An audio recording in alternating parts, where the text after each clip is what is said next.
Okay, so unfortunately, I am missing another day just because I am still contagious. But today, hopefully, is pretty easy for you because it's exactly like yesterday's, just in story problem form. So 8.4, it says angles of elevation and depression. And then the definition is angle of elevation, the angle between the observer's line of sight and a horizontal line. So the main part is their line of sight.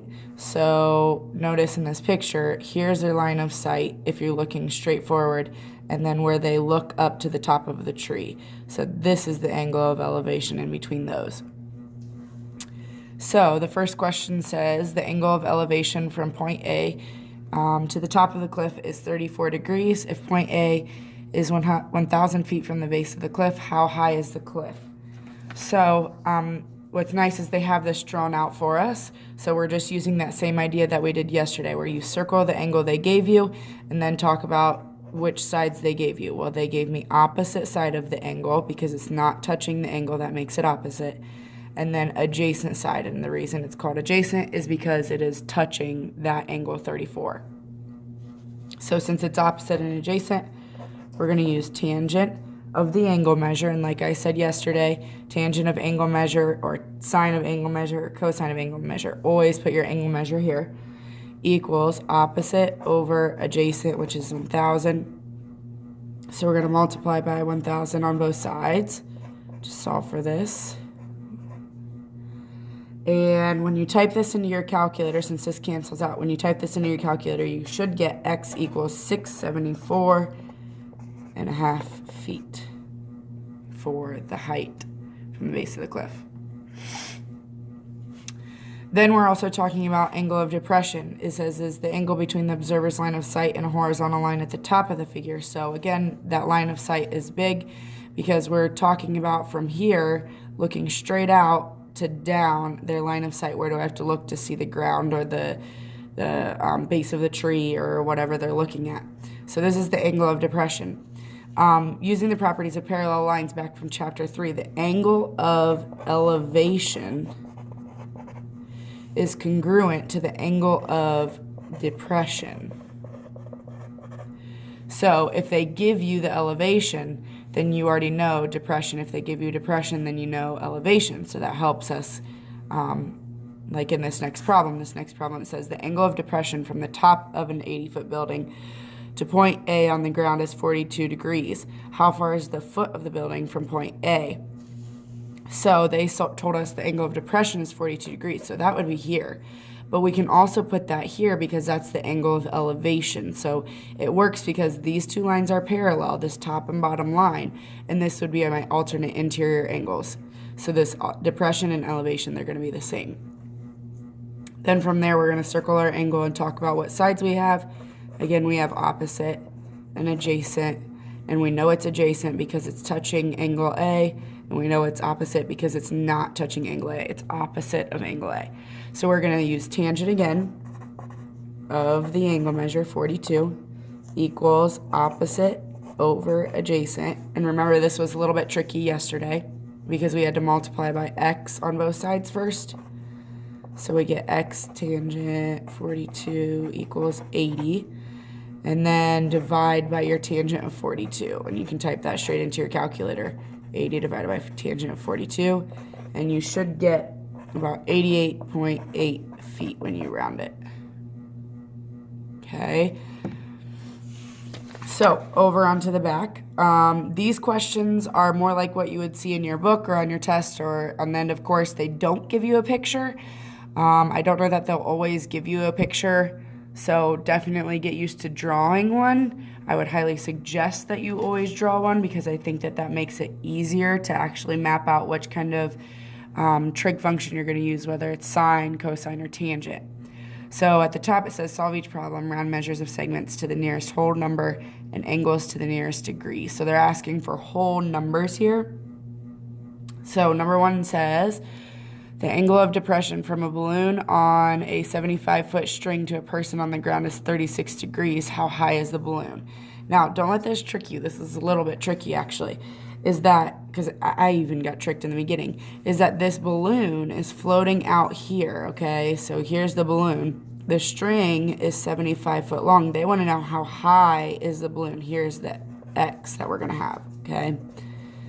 They said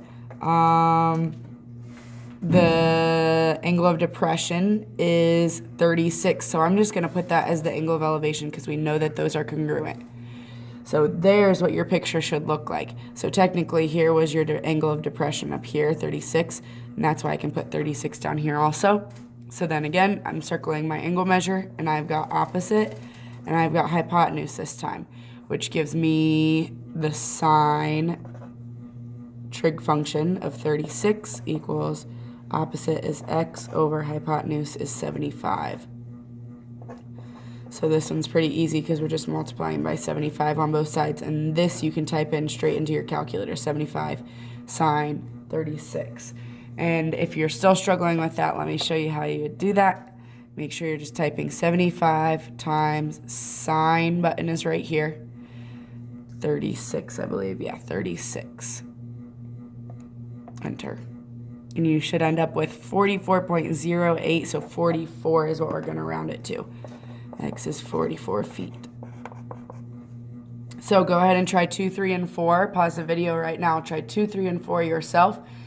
And check back in with my answers. I'll explain them once you've tried them. Okay, so hopefully for number 2, it says a ladder leaning against a building makes an angle of 78 degrees with the ground.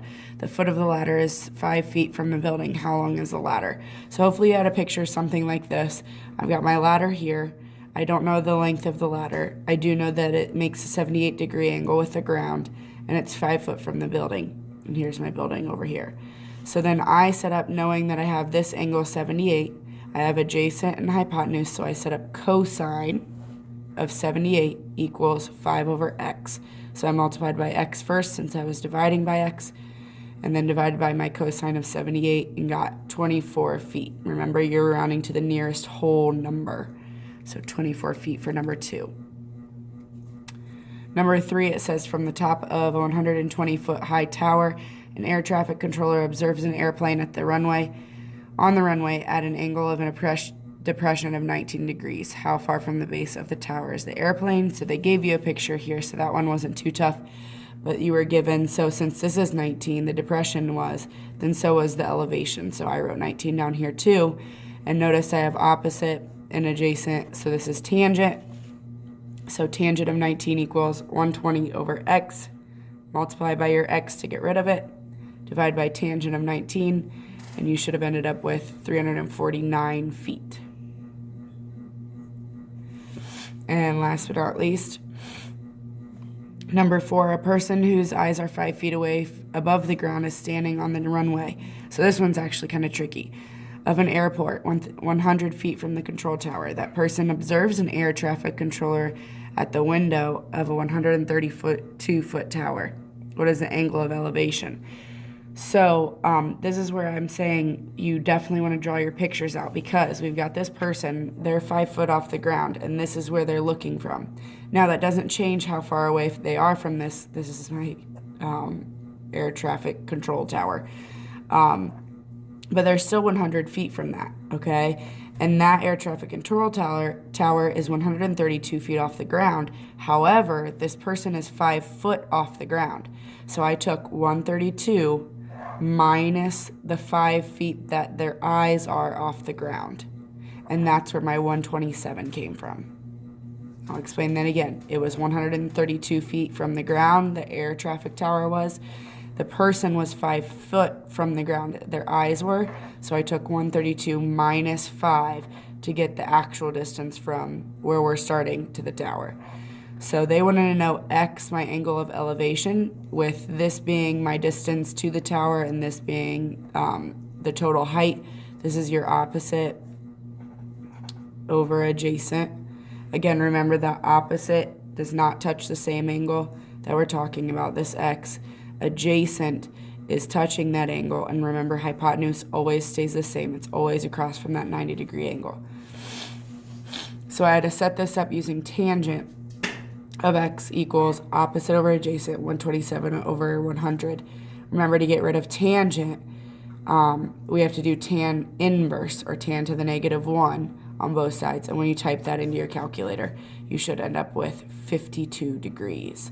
Remember, you always set tangent, cosine, sine of your angle measure. So that's why I put X there, because we don't know my angle measure over here. So that's 8-4. You guys will be having a quiz over 8-1 to 8-4. I'm going to plan on doing a review over 8-1 to 8-4 on Wednesday when I hopefully am back, just so that you guys can catch up and ask any questions that you have over stuff that I wasn't with you when, or stuff that you were confused about when I was gone. So make sure you come in with questions on Wednesday, and hopefully we can get some things cleared up for your quiz on Thursday.